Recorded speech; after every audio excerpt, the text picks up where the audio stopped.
G4 Rewind starts now.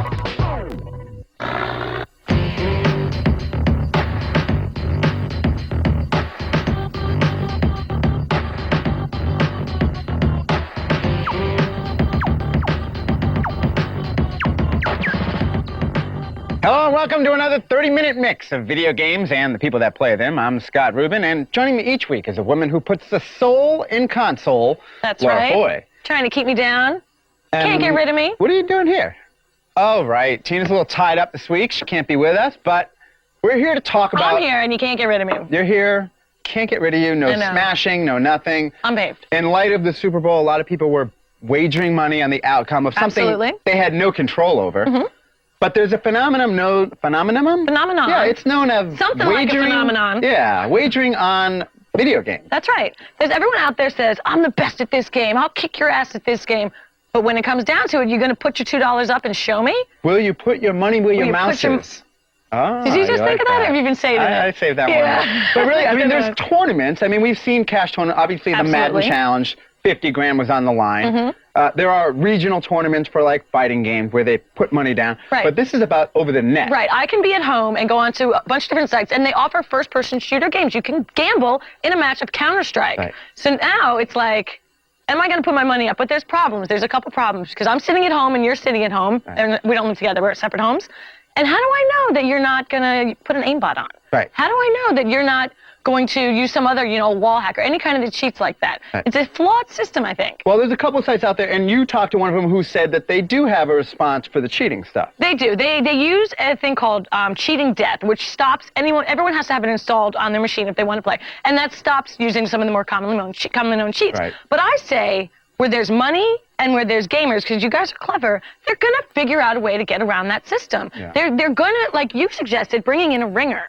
He didn't suggest, but he thought of it. Where I go on, I sign them because you're ranked. Right. So they try to match up you and someone of an equal skill set on your match. So it's sort of fair. Right. But how do I know that I don't sign on and get my really low ranking and then bring over my friend Joey, who's the best?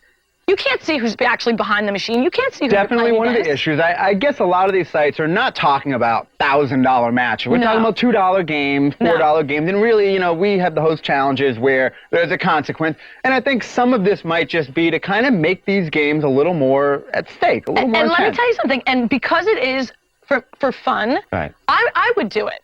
I would put my $2 down because, like we know, like the host challenge, when something's at stake, it's just more fun.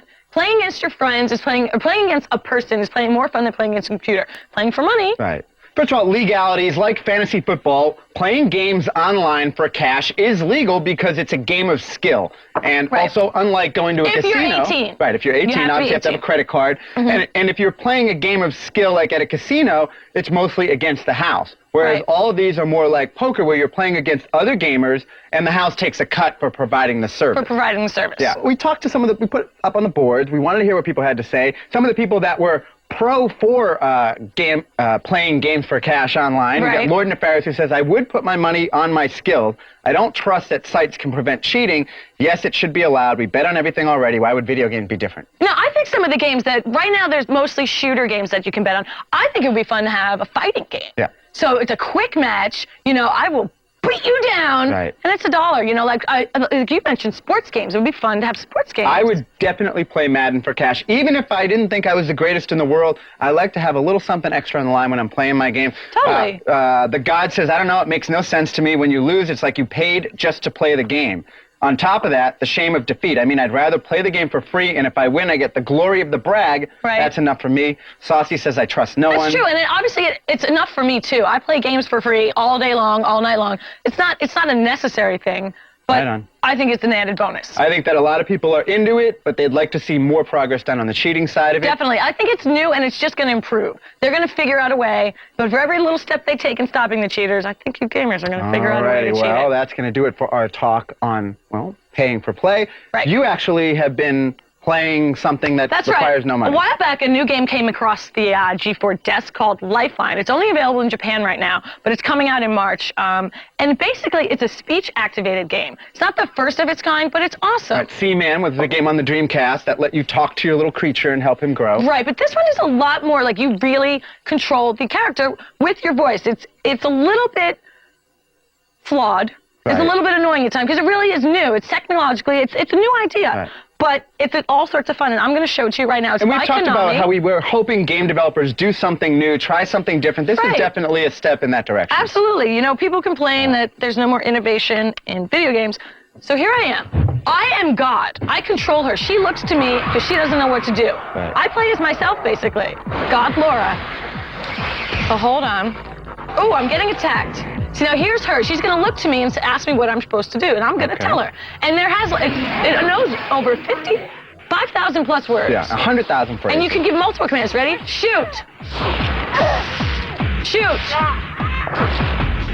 Right eye. Right eye. Middle eye. Body. See, it's shooting wherever I tell it to shoot. You can also do multiple commands like this. Reload and flee. That's a tough one. Right eye. Flee. See, and she runs.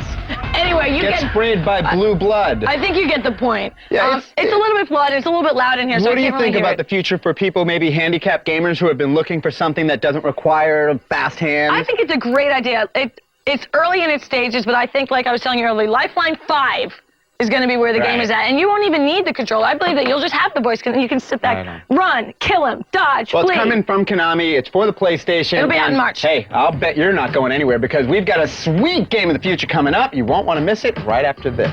That was pretty good. Shoot right eye, middle eye, middle eye, left eye. One of your G4 stay out of the sun summer. And welcome back to the show that's hosted by two of my favorite people. Me and you. Right on. Yeah.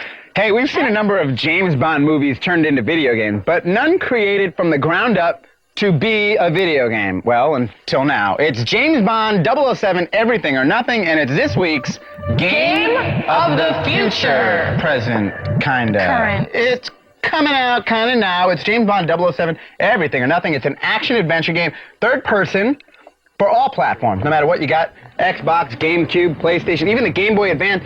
And the PlayStation 2 version even has a little co-op multiplayer, so you can play online. Graphically, this game stands so far out ahead of the previous Bond games, you will be left gasping at the effects, the fire, the explosion. Yeah. The player models are great, and you've got a whole bunch of cool little Q gadgets. You know, they give you those cool little things. You'll also be able to drive the Porsche Turbo. You'll be able to get on motorcycle, the Aston Martin V12. Yeah, I have the Aston Martin. The game looks great. The action is very cinematic. It's James Bond 007, Everything or Nothing, and it's out now. Absolutely. Yeah.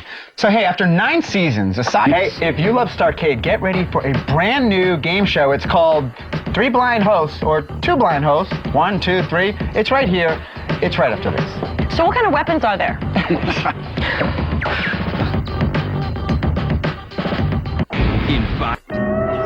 I mean, it's just a job after all, isn't it? Some people deliver the post, I jump over rivers and fight tigers.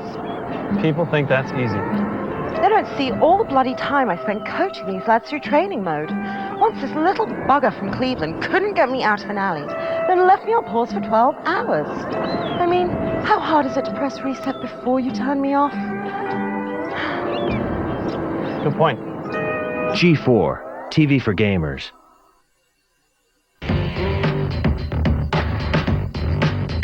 Hey, welcome back to G4TV.com. Last week, it was the gorgeous ladies of gaming. There was lots of estrogen in this studio. That's right. You can't keep us down. You tried to do the guy thing. Yeah. Silly boy. I went down to the Super Bowl, and I was so confident that the Patriots are going to win that game that I shot all these things at all these video game football events, knowing full well the Patriots are going to win. So I brought you back a little. Knew. I brought you back a little something. Thank you. I was hoping. Let's take a look at my little Super Bowl experience. I flew down to Houston to see the Pats win the Super Bowl, hang out with some fans, and of course, check out the NFL video game parties. First up, the game before the game. It's Sony's annual event for 989 Sports to get 2 players from each team head-to-head to kind of prognosticate the outcome of the Super Bowl. You know, whoever wins this game will win the Super Bowl. We know the Patriots won, but these people don't know yet. So let's take a look at some of the action. Steven Davis, Go! Oh! Good! Go! Oh! The way! And he does! Well, that's it. Now they know what you already knew. But the game before the game isn't the only football video game party in town. You may have heard of a little gathering called the Madden Bowl. We're here with Dante Hall, who's getting ready to compete in the Madden Challenge. What's up, Dante? Not much. I've always wanted to test my talent against the best in the world, per se, and hopefully tonight I can prove that I am the best. I have been beaten by Dante Hall kick returns in this game, but in this year's version, there is no bit. There's no bit in the game. Do you want that in the game? Yes. Can you think you can put a call in to John Madden for me and put that up? Behind me, Dwight Freeney's there to defend his Madden Bowl championship title. He's playing Deshaun Foster, and a couple of seats over, Julius Peppers is there. Now, these Carolina Panthers players are playing in the big game, yet they show up to party a couple of nights before. And that could play into the reason why the Panthers lost to New England in the Super Bowl. Of course, nobody here knows that yet, but we do. So, will Dwight Freeney be able to maintain the title of Madden Bowl champion? Let's take a look. Enough with the interviews. We're going back to downtown to play video games. So my third day of the NFL journey to the Super Bowl takes me to the NFL experience, where kids get to kick the ball, pass the ball, and catch the ball, and NFL players come to promote their games. Well, Microsoft's got the XSN booth set up, and big-time players playing NFL Fever. So let's go find out what they think the best plays to take advantage of their talents are in the game. Go deep, a little handoff to Marshall to bring him down, and then just play action and go deep. Either I or Isaac Bruce, it don't matter. Man, get me outside, man. Off deep. Just running the football. Just running the football. No, we don't matter. Get the ball to Jamal. From the NFL experience and Super Bowl in Houston, back to the studio. Oh man, I had a lot of fun down there at the Super Bowl. Yeah, but if you think that was fun, it's time to play Three Blind Hosts. And here's the Master of Ceremonies, Don Coughlin. Hey! That's right, I'm Don Coughlin. Welcome to Three Blind Hosts. Let's get right to the game. Let's meet our contestants. Scottish Reuben, who are you playing for today? I'm playing for Daggett, Donna. Daggett, great. Laura Foy, who is your chatter today? Happy to be here. Thank you, Laura. Thank you. I'm playing for Cheeky Monkey. Excellent. And Pulse's own Patrick Clark, your chatter today. Deformed Uncle Louie. Deformed Uncle Louie. Every family has one. I'm just kidding. I don't. All right. The way we're going to play it, blindfolds on, ladies and gentlemen. We'll bring a game up in the monitor. I'll read some clues, and whoever guesses it first wins a cookie and a point. All right, kids, the first clue. Get ready. Yeah. The rejected title of this game was Gorgeous Bob. Beautiful Bo. Beautiful Joe. I'm sorry, you stumbled on the first take. Scott, anybody else want to buzz in? Patrick Clark. What is Beautiful Joe? Beautiful Joe in the form of a question. We didn't even need it. Moving on, Scott's bitter. Get ready. Your first clue is near laughter. Near laughter. What is Far Cry? Scott Rubin's in with Far Cry. Yeah. He's got it, ladies and gentlemen. No peeking. No peeking, kids. Let's move on. Next game. Neo's got nothing on this guy's wall run. Scott Rubin's in. I'm sorry, you stumbled. You took too long, Scott. You're out. Laura Foy is in. Splinter Cell is run. Patrick Clark, wait for the next clue before you buzz in. The Queen of Egypt isn't nearly as acrobatic. God damn it. One more clue. Have dagger, need sand. What is Prince of Persia? Scott Rubin is a very bitter contestant today, folks. Patrick. Prince of Persia? That's correct. Another point for Patrick Clark. Excellent round, Patrick. You look stunning in a blindfold. Next game. The title of this game is Further Than Tina and Laura. What? It's past great and bad. Beyond Good and Evil. That's right. Beyond Good and Evil. Excellent guess, Scottish Rubin. All right, folks at home, pay attention. We've got a close game on our hands. Laura Foy with a whopping 0. Yeah. Patrick Clark with 2, and Scottish Rubin with the deuce as well. We're all tied up. Well, some of us are. Going into our next game. It's a game for Tarzan lovers. Patrick Clark. Pitfall. Patrick Clark guesses Pitfall. Pitfall is the answer, ladies and gentlemen. How does he do it? He hosts Pulse and he guesses games correctly. Patrick, you are my idol. Next game. We're moving on. I got this one. The title reminds your PA of its experience with this show. Laura Foy. Hell. No, we would have also accepted that, but not in this game. No, you can't. Scott buzzes in. Scott Rubin gets it with the suffering, ladies and gentlemen. This job was hell. All right, moving right along. Next game, folks. We're all tied up. Patrick and Scott are. We've got. He looks like a porcupine in real life. He really does. Scottish Rubin. Sonic the Hedgehog. Is a Sonic the Hedgehog. How does he do it, folks? Scottish Ruben with 4, Patrick Clark with 3. Laura is just waiting to get in the game. This is a joke. No, Laura Foy. Yeah. Do not worry about it. This last question, this last guess is actually worth a whopping 5 points. Ladies and gentlemen, we're down to our last game. Here it is, the bonus question for 5 points and potentially the win. That's right. Adolescent malformed martial artist reptiles. Patrick Clark buzzes in. Teenage Mutant Ninja Turtles? Teenage Mutant Ninja Turtles is correct. Yes! Clark with the win. Whoa, that about does it. Patrick Clark takes this one, kids. What an amazing game. What an amazing round. And unfortunately, that does it for 3 blind hosts. I'm John Cockley, reminding you to stay away from the chest hair. We're all out of time. But thanks to Ben Boyd from Vivendi Universal showing off the X-Files Resist or Serve. Thanks to everyone who posted the boards, except you guys that double post. We don't like you. For Tina Wood is not here. For Patrick Clark from Pulse, the winner and loser. And Laura Foy and Dark Diggler. What's your name? Don Cockley. Don Cockley. I'm Scott Rubin. Until next time, take it to the board. Take it to the board. God damn, you're done. Oh, whoa. Okay. All right. There's a sock there.